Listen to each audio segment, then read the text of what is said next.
We're more connected than any generation in history, and somehow a huge number of us have never felt more alone. In the US, about half of all adults report experiencing loneliness on a regular basis. In the UK, adults under 30 are now the loneliest age group in the country, more likely to say they feel lonely than people over 70. In Germany, government data puts loneliness among young adults at roughly 1 in 4. This isn't a niche feeling anymore, it's become the default for millions of people. And here's the first thing worth clearing up. Being alone and being lonely are not the same thing. You can spend an evening by yourself and feel completely content. You can be surrounded by people and feel utterly isolated. Loneliness isn't about how many people are in the room, it's entirely subjective. If it feels lonely, it is lonely. Nobody is immune. There's a persistent myth that loneliness only happens to people who are somehow bad at being around others. Awkward, withdrawn, socially unskilled. Large-scale population studies have found that's simply not true. Among adults, social skill barely predicts how connected someone actually is. Money doesn't protect you from it. Fame doesn't. Beauty, charm, a great personality, none of it makes you immune.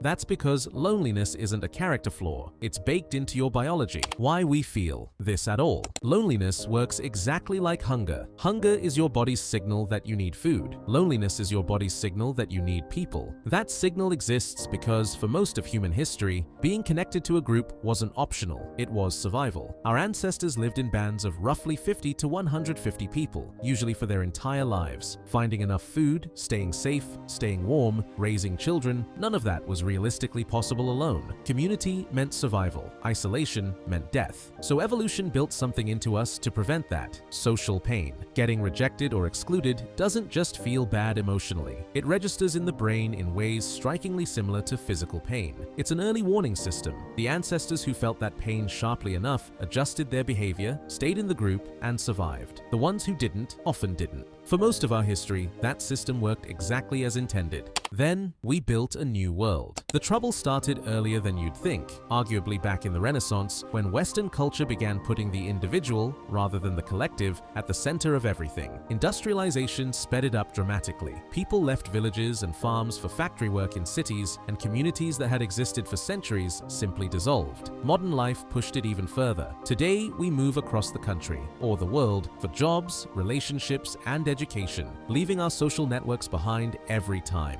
We simply see fewer people less often than we used to. One widely cited US study found the average number of close confidants people report dropped from about 3 to 2 between 1985 and the mid-2000s, and the share of Americans saying they had no one to confide in at all nearly tripled over that period. There's also a structural piece to this that's easy to miss. Sociologists talk about third places, spots that aren't home and aren't work, where you bump into the same people regularly without having to plan it. The corner cafe, the local pub, the church hall, the barbershop. For most of the 20th century, these places did a lot of quiet, unglamorous work, keeping people loosely but reliably connected. Many of them have simply been thinning out, squeezed by longer work hours, by commuting, by entertainment that's easier to access alone at home than to go find with other people. When the places that used to generate effortless contact disappear, the responsibility for staying connected shifts entirely onto deliberate effort. And deliberate effort is exactly the thing that's hardest to sustain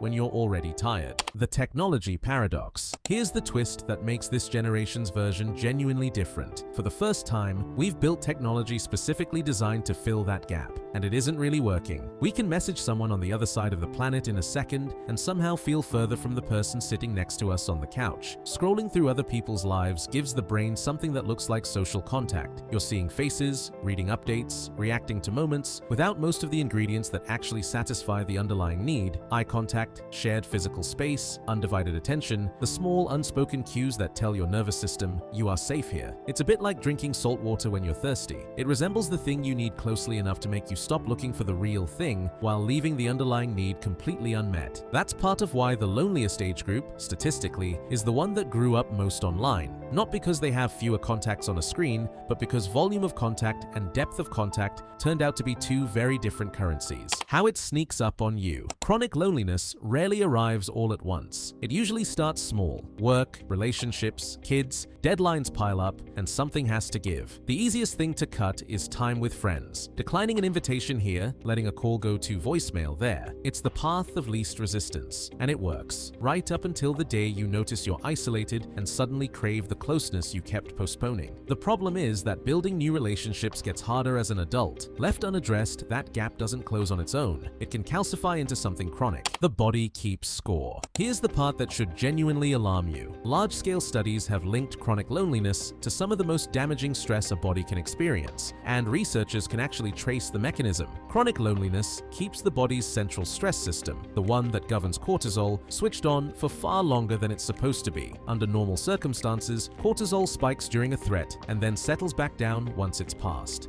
Under chronic loneliness, it doesn't fully settle. Sustained cortisol exposure suppresses immune function, nudges blood pressure upward, and over time makes cells less responsive to cortisol's own anti-inflammatory signal. So the body compensates by producing more of it, and the inflammation it was supposed to be controlling creeps up anyway. That's part of why chronically lonely people tend to show elevated levels of inflammatory markers like IL-6 and CRP, the same markers researchers associate with cardiovascular disease, faster biological aging, and neurodegenerative conditions like Alzheimer's. The US Surgeon General's office has put a striking number on the overall picture. The mortality impact of chronic social disconnection is comparable to smoking up to 15 cigarettes a day, and larger than the risk linked to obesity or physical inactivity. The trap. And once loneliness becomes chronic, it doesn't just sit there, it builds its own trap. Social pain and physical pain activate the brain in similar ways because both signal a threat. So chronic loneliness quietly flips your brain into self-preservation mode. Suddenly, everything looks like a potential danger. It gets stranger. Research shows a lonely brain becomes more sensitive to social signals, but worse at reading them correctly. You notice other people more and understand them less. The brain regions responsible for reading faces drift out of calibration, and neutral expressions start getting misread as hostile. You become suspicious. In that state, it can feel like the world has turned against you. To protect itself, the brain doubles down on self-focus, which, from the outside, can come across as colder, more guarded, less warm than you actually are. And that's the trap closing. An initial pang of isolation breeds tension and low mood, which skews how you read every interaction,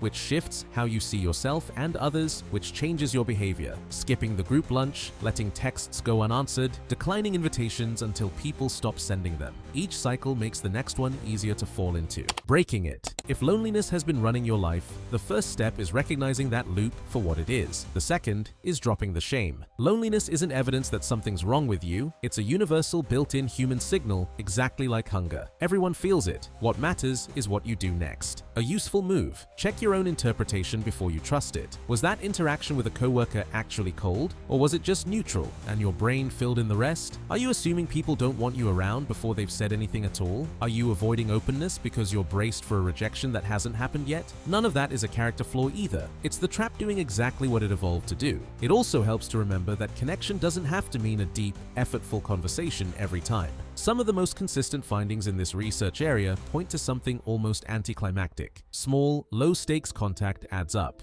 A short conversation with a barista, a coworker, a neighbor you rarely talk to, these weak ties don't replace close friendships, but they reliably improve mood and reduce the sense of isolation in the moment, and they're a far easier place to start than trying to rebuild deep intimacy from zero. Quantity was never really the goal. Consistency of small, real contact tends to matter more than any single grand gesture, and if self-reflection alone isn't enough, professional support isn't a last resort or a sign of weakness. Reaching out is one of the more courageous things you can do here. Whether you think of loneliness as a private, personal struggle or a full-blown public health crisis, it deserves far more attention than it gets. We've built an extraordinary world for ourselves, and none of it replaces the one biological need underneath all of it: real closeness with other people. Most animals get what they need from their environment. We get what we need from each other. Our new world still has to be built around that. If you enjoyed this video and want to support us, subscribe to the channel. It genuinely helps us a lot, because the next topic is going to be just as surprising.